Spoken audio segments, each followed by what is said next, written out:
ತುಂಬಾ ಸುಂದರವಾಗಿದೆ, surrounded by hills and water streams. But school ಪುಟ್ಟದಾಗಿದೆ, ಆದ್ರೆ ಮಕ್ಕಳೇ ಇಲ್ವಲ್ಲ ರಾಜು.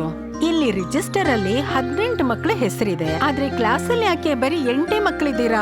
ಗಂಡ್ ಮಕ್ಕಳನ್ನೆಲ್ಲ ಕೆಲ್ಸಕ್ ಬಳಸ್ಕೊತಾ ಇದ್ದೀರಾ. ಹೋಗ್ಲಿ, ಹೆಣ್ಮಕ್ಳನ್ನಾದ್ರೂ ಶಾಲೆ ಕಳಿಸಿ, ಓದ್ಲಿ ಅವ್ರಾದ್ರೂನುವೆ. ನಾನ್ ಕಂಡಂಗೆ 8-10 ವರ್ಷದಿಂದ ಹೆಣ್ಮಗಿನೇ ಹುಟ್ಟಿಲ್ಲ. ಆಶ್ಚರ್ಯ ಅಂದ್ರೆ ಈ ಸುತ್ತಮುತ್ತ ಇರೋ 3-4 ಹಳ್ಳಿಲು ಹೆಣ್ ಸಂತಾನನೇ ಇಲ್ಲ. ಹುಟ್ಟಿದ್ರೆ ಗಂಡು ಹುಟ್ಟುತ್ತವೆ, ಇಲ್ಲ ಅಂದ್ರೆ ಗರ್ಭಪಾತ ಆಗುತ್ತೆ. ಇದನ್ನ ಕೆಲವೊಂದ್ಸಲ ಮಿಸ್ಟ್ರಿ ಅನ್ಬೋದು, ಮಿರಾಕಲ್ ಅನ್ಬೋದು, ಒಂದೊಂದ್ಸಲ ನೇಚರ್ ಪಜಲ್ ಕೂಡ ಅನ್ಬೋದು. ನನ್ನ ಹೆಂಡತಿ ಕೋಪ ಮಾಡ್ಕೊಂಡು ಮನೆ ಬಿಟ್ಟು ಹೋದ್ಲು, ಇನ್ನೂ ವಾಪಸ್ ಬಂದಿಲ್ಲ ಸರ್. ನೀರು ಆ ಜಾಗದಲ್ಲಿ ಈ ತರದೇ ಏನೋ ನಡೀತಿದೆ ಅಂತ ನಂಗೆ ಡೌಟ್ ಇತ್ತು.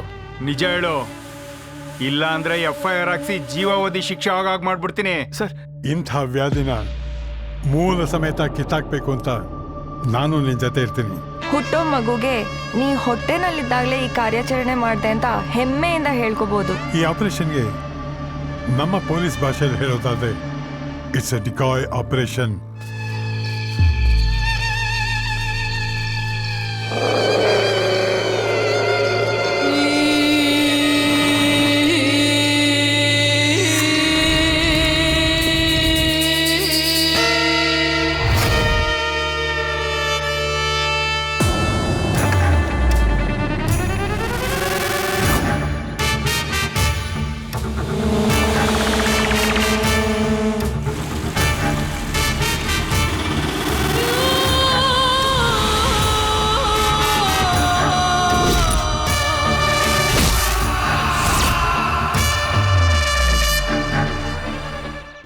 ನಾಚಿಕೆ ಆಗಲ್ವಾ ನಿಮ್ಗೆಲ್ಲ?